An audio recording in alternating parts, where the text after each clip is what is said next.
Assalamualaikum warahmatullahi wabarakatuh. Apa kabar para rebahaners pecinta stories dimanapun Anda berada? Welcome back to Topan Asfi Channel. Channel yang selalu menghibur dan dapat menambah wawasan antum sekalian seputar sejarah, kisah nyata, dan legenda. Ya guys, gue masih betah nih membahas tokoh-tokoh dari India dan pewayangan Jawa. Nah, kali ini gue membahas seorang kesatria yang ganteng banget dah. Pokoknya penggambaran cowok yang kalau boleh dibilang ya paling ganteng ya. Gue nggak berani bilang sedunia ya. Ya pokoknya kalau cewek-cewek bilang itu pokoknya ganteng Mbak Arjuna. Wah, kalau yang hitam aja ganteng dibilang Arjuna ireng. Pokoknya gak mau kalah dah. Oke guys, langsung aja lah. Penasaran kan? Siapa istri-istrinya, gimana dia tewas. Oke, langsung aja kita meluncur. Siapin kipok hitam, tutup pintu dan jendela, and stay here. This is Topan Asfi Story.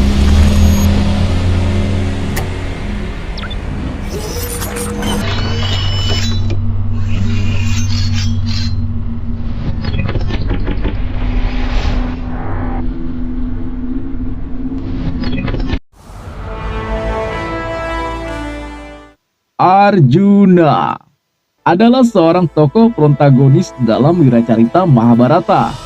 Ia dikenal sebagai anggota Pandawa yang berparas menawan dan berhati lemah lembut.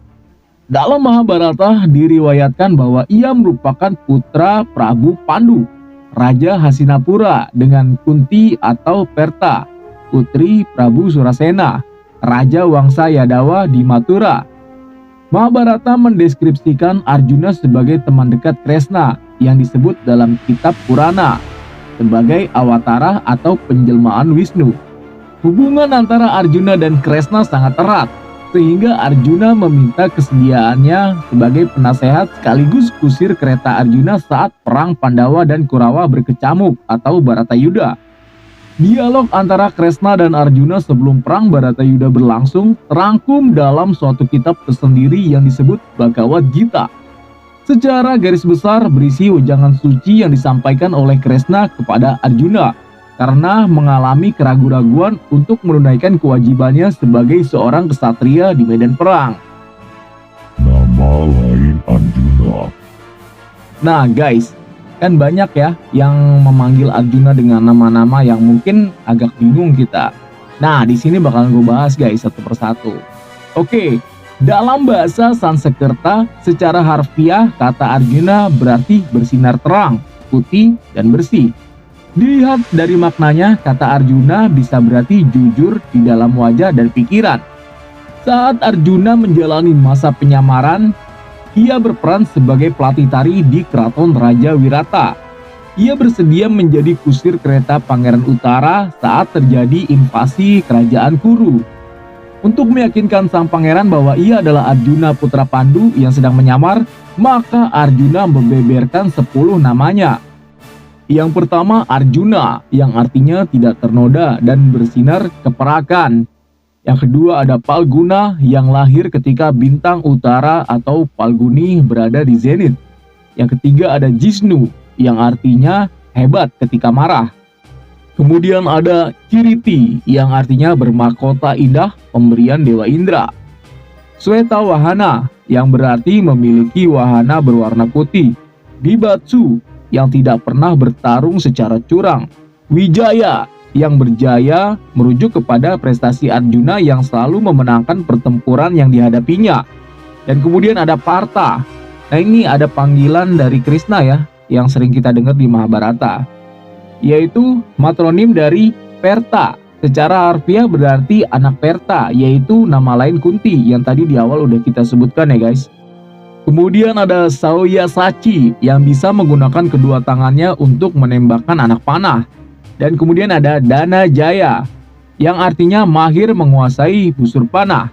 Di samping nama lain Arjuna yang disebutkan dalam Wirataparwa, ada sejumlah nama lain yang ditemui dalam kitab Bhagavad Gita yang merupakan bagian dari Bhisma Parwa. Beberapa nama lain yang dapat ditemui yaitu sebagai berikut. Anaga yang artinya tak tercela, Barata yang artinya keturunan Barata, Bratarestra yang artinya keturunan Barata yang terbaik, Bratasatama yang artinya keturunan Barata yang utama, Baratasaba yang artinya keturunan Barata yang mulia, Gandiwi artinya pemilik Gandiwa atau busur panas sakti, Budakesa artinya penakluk rasa kantuk, Kapitwaja yang artinya memakai panji berlambang monyet, Kurunandana artinya putra kesayangan Wangsa Kuru, Kuru Prawira yang artinya perwira Wangsa Kuru, Kuru Satama yang artinya keturunan Wangsa Kuru yang utama, Kuru Sretsta artinya keturunan Wangsa Kuru yang terbaik, Mahabahu yang artinya berlengan perkasa, Parantapa yang artinya penakluk musuh, dan yang terakhir adalah Purusaresthaba yang artinya terbaik di antara manusia. Kelahiran Arjuna. Dalam Mahabharata diceritakan bahwa Prabu Pandu tidak bisa melanjutkan keturunan karena dikutuk oleh seorang resi. Kunti, istri pertamanya, menerima anugerah dari Resi Durwasa sehingga mampu memanggil dewa sesuai dengan keinginannya dan juga dapat memperoleh anugerah dari dewa yang dipanggilnya. Pandu dan Kunti memanfaatkan anugerah tersebut untuk memanggil Dewa Yama atau Dharmajaya atau Yamadipati, kemudian ada Dewa Bayu atau Maruta, dan yang ketiga ada Dewa Indra atau Sakra yang kemudian memberi mereka 3 putra. Arjuna merupakan putra ketiga, lahir dari Indra, pemimpin para dewa. Ia lahir di lereng Gunung Himawan, di sebuah tempat yang disebut Satsringa, pada hari saat bintang utara Falguna tampak di zenit. Masa muda dan pendidikan. Arjuna dididik bersama dengan saudara-saudaranya yang lain, yaitu Pandawa dan Kurawa. Oleh Druna, kemahirannya dalam ilmu memanah sudah tampak sejak kecil. Pada usia muda, ia mendapat gelar Maharati atau kesatria terkemuka. Dalam suatu ujian, Druna meletakkan burung kayu pada pohon lalu menyuruh muridnya satu persatu untuk membidik burung tersebut. Kemudian menanyakan apa saja yang sudah mereka lihat. Banyak murid yang menjawab bahwa mereka melihat pohon, cabang, ranting, dan segala sesuatu yang dekat dengan burung tersebut, termasuk burung itu sendiri. Ketika tiba giliran Arjuna untuk membidik, Druna menanyakan apa yang dilihatnya. Arjuna hanya menjawab bahwa ia hanya melihat mata burung itu saja, tidak melihat benda yang lainnya. Hal itu membuat Guru Drona terkesima dan meyakinkannya bahwa Arjuna sudah pintar. Oke lah Arjuna, langsung gaskan, sikat miring. Pada suatu hari ketika Guru Drona sedang mandi di Sungai Gangga, seekor buaya datang menggigitnya. Drona dapat membebaskan dirinya dengan mudah, tetapi karena ingin menguji keberanian murid-muridnya, maka ia berteriak minta tolong. Di antara murid-muridnya hanya Arjuna yang datang memberi pertolongan. Dengan panahnya ia membunuh buaya yang menggigit gurunya. Atas pengabdian Arjuna, Druna memberikan sebuah astra yang bernama Brahma Sirsa. Druna juga mengajarkan kepada Arjuna tentang cara memanggil dan menarik astra tersebut. Menurut Mahabharata, Brahma Sirsa hanya dapat ditujukan kepada dewa, raksasa, setan jahat, dan makhluk sakti yang berbuat jahat agar dampaknya tidak berbahaya. Arjuna mendapatkan Drupadi.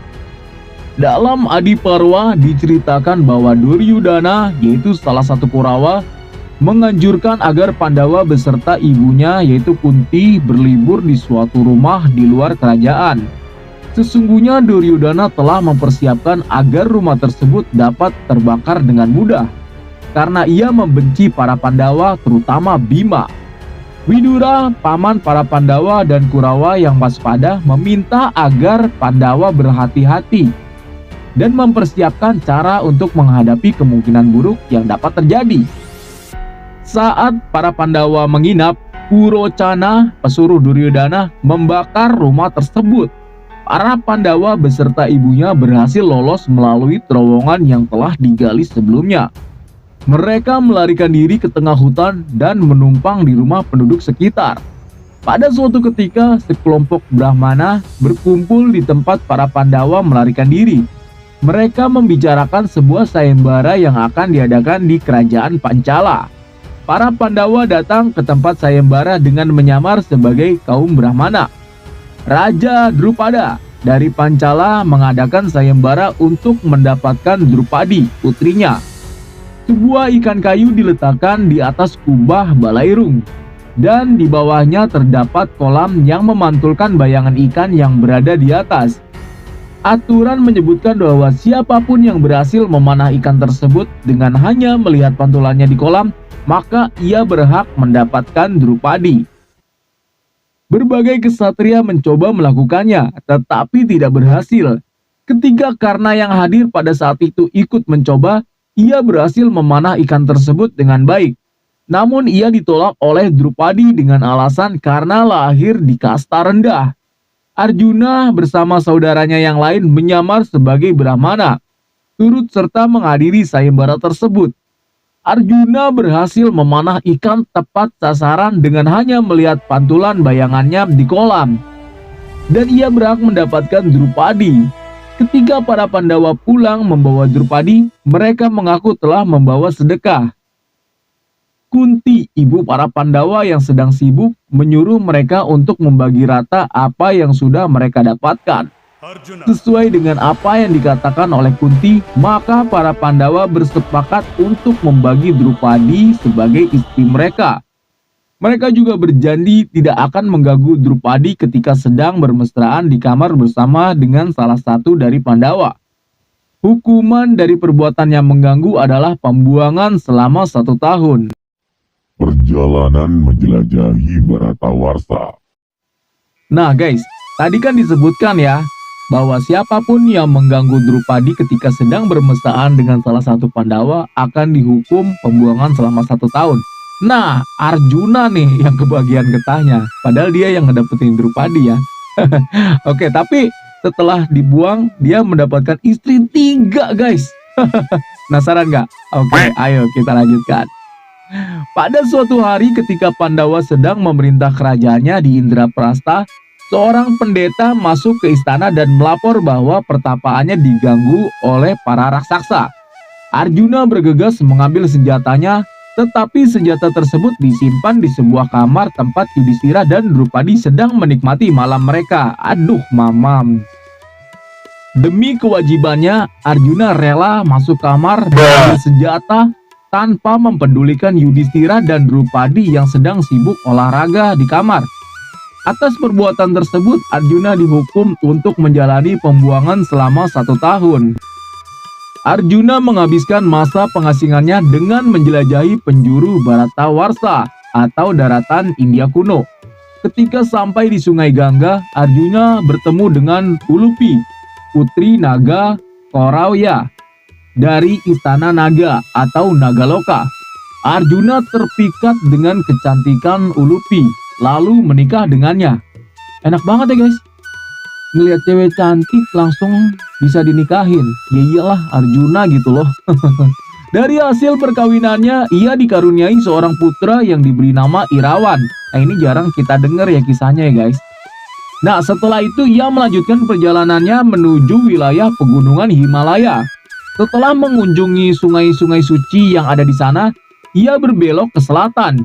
Ia sampai di sebuah negeri yang bernama Manipura. Raja negeri tersebut bernama Citrasena.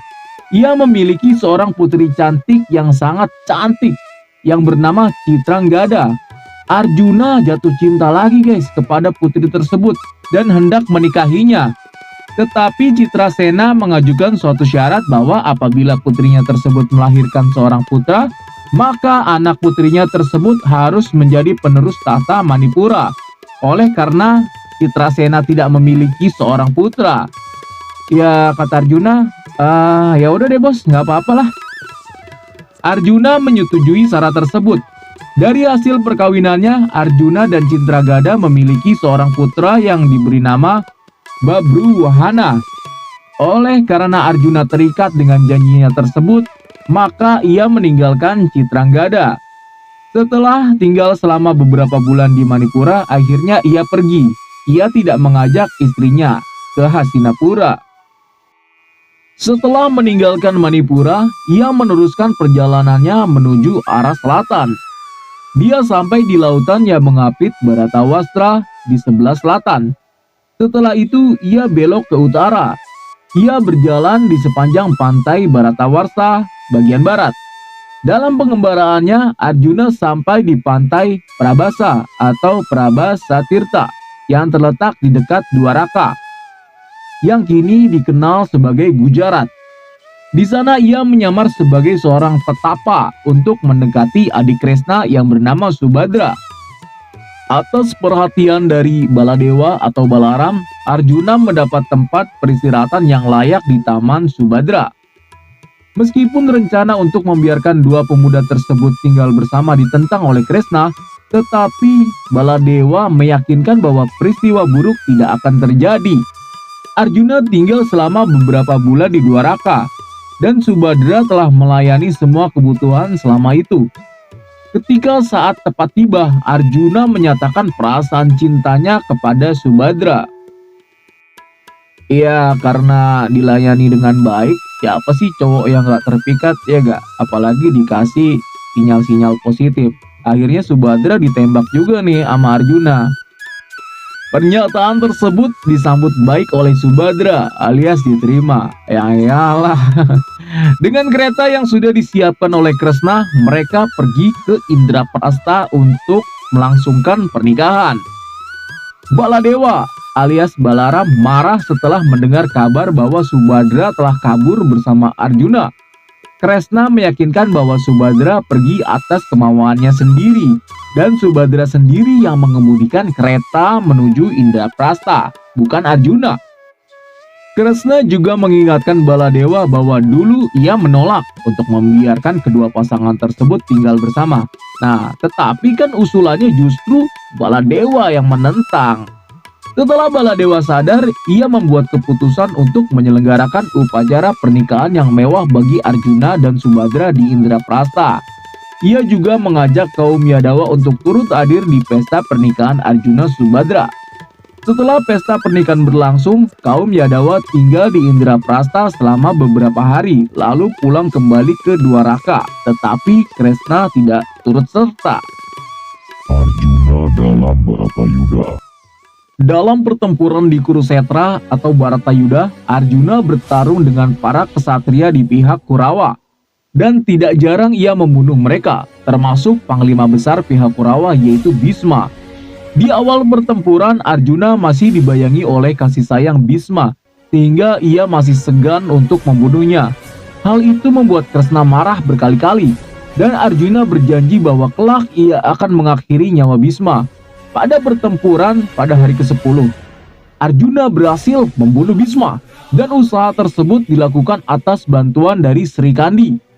Setelah Abhimanyu putra Arjuna gugur pada hari ke-13, Arjuna bertarung dengan Jayadrata untuk membalas dendam atas kematian putranya. Pertarungan antara Arjuna dan Jayadrata diakhiri menjelang senja hari dengan bantuan dari Kresna. Pada pertempuran di hari ke-17, Arjuna terlibat dalam duel sengit melawan Karna. Ketika panah Karna melesat menuju kepala Arjuna, Kresna menekan kereta Arjuna ke dalam tanah dengan kekuatan saktinya, sehingga panah Karna meleset beberapa inci dari kepala Arjuna. Saat Arjuna menyerang Karna kembali, kereta Karna terperosok ke dalam lubang karena sebuah kutukan. Karna turun untuk mengangkat kembali keretanya yang terperosok.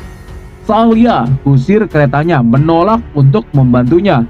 Karena mematuhi etika peperangan, Arjuna menghentikan penyerangan bila kereta Karna belum berhasil diangkat. Pada saat itulah Kresna mengingatkan Arjuna atas kematian Abhimanyu yang terbunuh dalam keadaan tanpa senjata dan tanpa kereta. Dilanda oleh pergolakan batin, Arjuna akhirnya melepaskan panah Rudra yang mematikan ke kepala Karna. Kehidupan setelah Bharatayuda. Tak lama setelah Bharatayuda berakhir, Yudhistira diangkat menjadi Raja Kuru dengan pusat pemerintahan di Hastinapura. untuk menegakkan dharma di seluruh Bharatawarsha sekaligus menaklukkan para raja kejam dengan pemerintahan tiran. Maka Yudhishthira menyelenggarakan Asmaweda Yatna. Upacara tersebut dilakukan dengan melepaskan seekor kuda dan kuda itu diikuti oleh Arjuna beserta para prajurit. Daerah yang dilalui oleh kuda tersebut menjadi wilayah kerajaan Kuru. Ketika Arjuna sampai di Manipura, ia bertemu dengan Babruwahana, putra Arjuna yang tidak pernah melihat wajah ayahnya semenjak kecil. Babruwahana bertarung dengan Arjuna dan berhasil membunuhnya. Berkat bantuan Ulupi, Arjuna berhasil dihidupkan kembali. 36 tahun setelah Bharatayuda berakhir, dinasti Yadu musnah di Prabhasa Tirta karena perang saudara.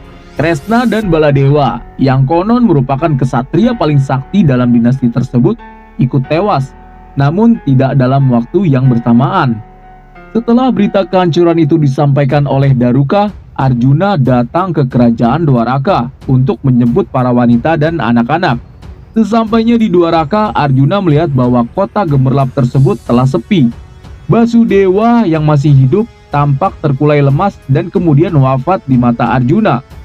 Sesuai dengan amanat yang ditinggalkan Kresna, Arjuna mengajak para wanita dan anak-anak untuk mengungsi ke Kurusetra. Dalam perjalanan, mereka diserang oleh segerombolan perampok. Arjuna berusaha untuk menghalau serbuan tersebut, tetapi kekuatannya menghilang pada saat ia sangat membutuhkannya. Dengan sedikit pengungsi dan sisa harta yang masih diselamatkan, Arjuna menyebar mereka di wilayah Kurusetra. Setelah Arjuna berhasil menjalankan misinya untuk menyelamatkan sisa penghuni Dwaraka, ia pergi menemui Resi Biasa demi memperoleh petunjuk. Arjuna mengadu kepada Biasa bahwa kekuatannya menghilang pada saat ia sangat membutuhkannya. Biasa yang bijaksana sadar bahwa itu semua adalah takdir Tuhan. Biasa menyarankan bahwa sudah selayaknya para Pandawa meninggalkan kehidupan duniawi. Setelah mendapat nasihat dari Biasa, para Pandawa sepakat untuk melakukan perjalanan suci menjelajahi Bharatawarsha. Perjalanan terakhir dan kematian. Perjalanan terakhir yang dilakukan oleh para Pandawa diceritakan dalam kitab Prastha Nikaparwa atau Maha Prastha Nikaparwa. Dalam perjalanan sucinya, para Pandawa dihadang oleh api yang sangat besar, yaitu Agni. Ia meminta Arjuna agar senjata Gandiwa beserta tabung anak panahnya yang tak pernah habis dikembalikan kepada Baruna. Sebab tugas Nara sebagai Arjuna sudah berakhir pada zaman dua para yuga tersebut. Dengan berat hati, Arjuna melemparkan senjata saktinya ke lautan, ke kediaman Baruna. Setelah itu Agni lenyap dari hadapannya dan para Pandawa melanjutkan perjalanannya. Ketika para Pandawa serta istrinya memilih untuk mendaki Gunung Himalaya sebagai tujuan akhir perjalanan mereka, Arjuna gugur di tengah perjalanan setelah kematian Nakula, Sadewa, dan Drupadi. Nah guys, itu adalah akhir dari perjalanan Arjuna putra Pandu ya guys. Mungkin nanti akan kita bahas untuk saudara-saudaranya lain termasuk Yudhishthira dan Bima. Oke, cukup sekian konten kali ini. Mohon maaf atas segala kesalahan. Jika ada yang ingin ditambahkan, silahkan tulis di kolom komentar. Akhirul kalam, assalamualaikum warahmatullahi wabarakatuh.